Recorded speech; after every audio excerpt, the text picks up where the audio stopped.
Hi everyone, welcome back to my channel. আজি মই আপোনালোকৰ ওচৰলৈ লৈ আহিছো 1 কেজি ডল কেক এটা আৰু ডল কেকটো অকমান বেলেগ ষ্টাইলত বনাবলৈ গৈ আছো আৰু হেকাৰণে ভাবিলো আপোনালোকক দেখুৱাও আৰু প্ৰায় মানে ৰিকুৱেষ্ট কৰি থাকে যে কেকৰ আইচিং দেখুৱাবলৈ কিন্তু ব্লগ বিলাকতো সম্পূৰ্ণ গুটেখিনি দেখুৱা নহয় যে হেকাৰণে আজি ভাবিছো এক্সট্ৰাকে মানে কেকৰ ভিডিওটো বনাই লৈ আপোনালোকৰ লগত শেয়াৰ কৰো আৰু মই বনাবলৈ লৈছো এগলেছ কেক আৰু মই যিমানবোৰ মই কেক বনাও সব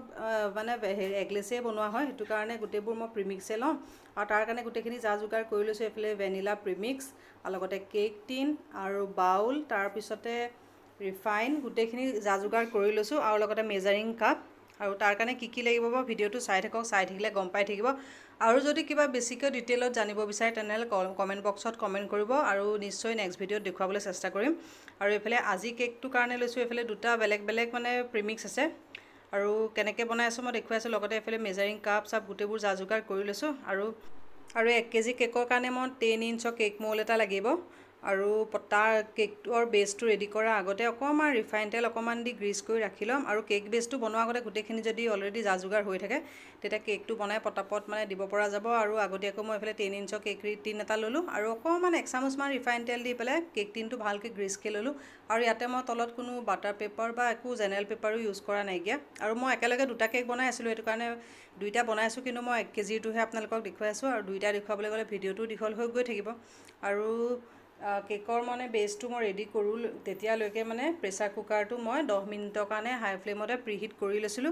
আৰু এতিয়া কেক বেসটো বনাবৰ কাৰণে আৰু লাগিব 1 কেজি কেকৰ কাৰণে কিমানখিনি প্ৰিমিক্স লাগিব তাৰ কাৰণে মই মেজাৰিং খিনিও কৰি আজি দেখুৱাই দিছো আৰু 1 কেজি কেকৰ কাৰণে প্ৰিমিক্স লাগিব 240 ml কাপৰ 2 কাপ লাগিব আৰু হাফ কেজি হলে 1 কাপ হলে হৈ যাব আৰু 1 কেজি কাৰণে 2 কাপ লাগিব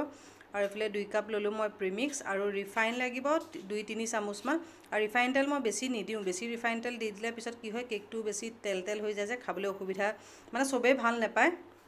আৰু ইয়াতে এতিয়া মই জোখ অনুসৰি দিম পানী আৰু প্ৰতিটো মানে ব্ৰ্যান্ডৰ প্ৰিমিক্সত মানে পানীৰ জোখটো অকমান বেলেগ বেলেগ হয় হেকাৰণে সম্পূৰ্ণ মানে একুৰেট জোখটো দিবলৈ কোন অসুবিধা হৈ যায় আৰু মোৰ এটো প্ৰিমিক্সৰ কাৰণে মই 1 কেজি কেকৰ কাৰণে মই 1.5 কাপো কেতিয়াবা হৈ যায় বা 2 কাপো দৰকাৰ হৈ যায় পানী এতিয়া মই অলপকে পানী দি যাম আৰু লগতে বেটাৰটো মই স্মুথলি বিট কৰি গৈ থাকিম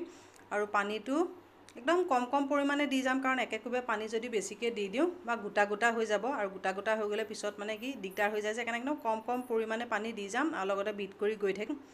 আৰু ৰিফাইনটো একদম লাষ্টত দি দিম যেতিয়া মোৰ কেকটি একদম বিট কৰি ৰেডি হৈ যাব আৰু মেজাৰিং কাপটোৱে আৰু মোৰ কাপটোৱে মানে দুইটাৰে জোখ সমান হৈ যায় যে হেতু কাৰণে মই ষ্টিলৰ মগটো মানে লওঁ তেতিয়া সুবিধা হয় আৰু এফালে লাহে লাহে এতিয়া মই কেকৰ বেটাৰটো মই বিট কৰি গৈ আছো আৰু এতিয়া লাম্পছ অকনো নাইকিয়া হৈ গৈছে আৰু এখিনি সময়তে মই দি দিম 2-3 চামুচ মান পানী আৰু এটো মগৰে দিলে মানে মোৰ একদম একুৰেট সাইজ মানে হৈ যায় আৰু দুমগ লৈছিলো পানী কিন্তু সম্পূৰ্ণ দুমগ মানে নহলগে গৈ প্লাই 1.5 মগতকে অকমান বেছি গৈছে আৰু অকমান পানী থাকি গল আৰু ইয়াতে দি দিম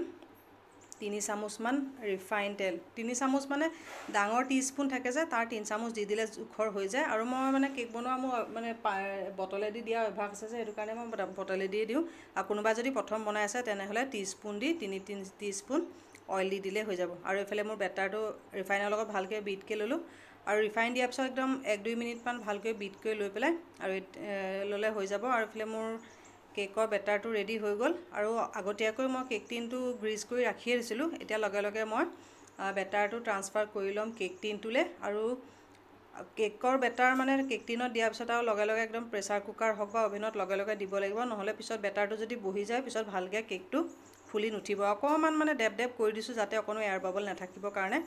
আৰু আগতীয়াকৈ মই প্ৰেসাৰ কুকাৰটো 10 মিনিটৰ কাৰণে প্ৰিহিট কৰি লৈছিলো আৰু এতিয়া কেক টিনটো দি দিলো আৰু লগে লিডটো বন্ধ কৰি পেলাই 30 পৰা 40 মিনিটৰ কাৰণে মই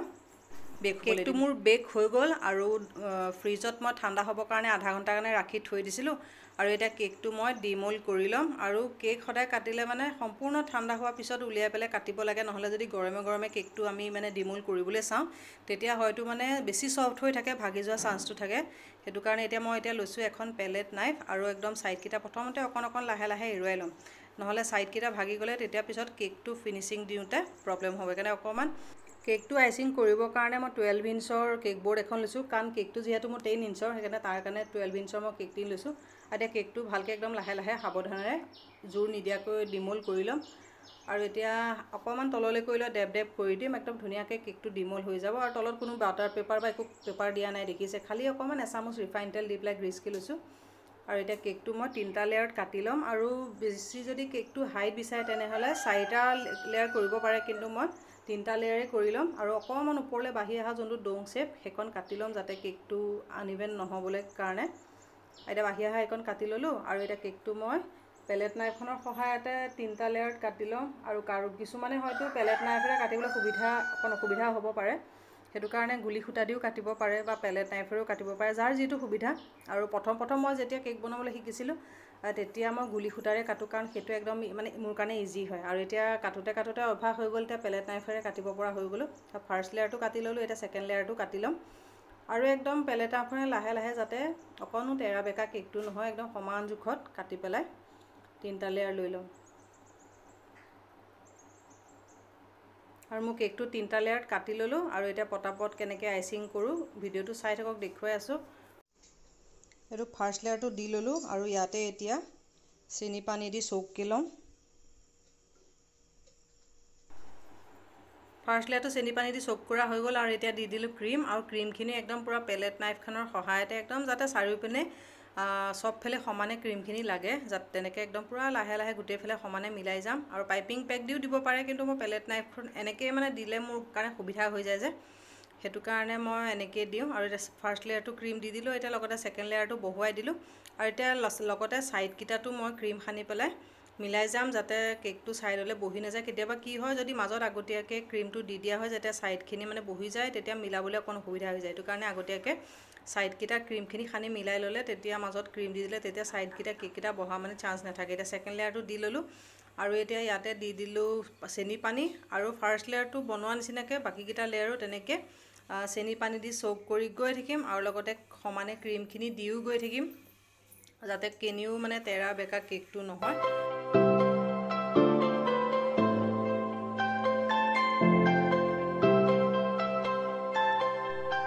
কেকটো আইচিং কৰি হৈ গ'ল। আৰু ছাইডটোত অকণমান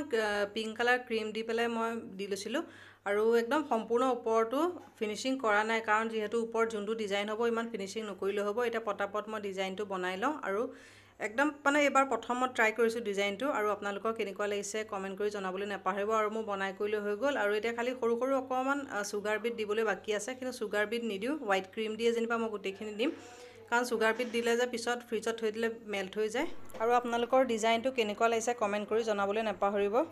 আৰু ভিডিঅ'টো চাই পেলাই কেনেকুৱা লাগিলে কমেণ্ট কৰি জনাবলৈ নাপাহৰিব। আৰু ভাল লাগিলে লাইক শ্বেয়াৰ এণ্ড ছাবস্ক্ৰাইব কৰি দিব। আৰু যদি এনেকুৱা নতুন নতুন কেকৰ বেলেগ বেলেগ ডিজাইনৰ ভিডিঅ' চাবলৈ বিচাৰে তেনেহ'লে কমেণ্ট বক্সত কমেণ্ট কৰিব, তেনে নিশ্চয় মই কেতিয়াবা নেক্সট ভিডিঅ'ত আপোনালোকক আকৌ নতুন এটা ডিজাইন লৈ আহিবলৈ চেষ্টা কৰিম।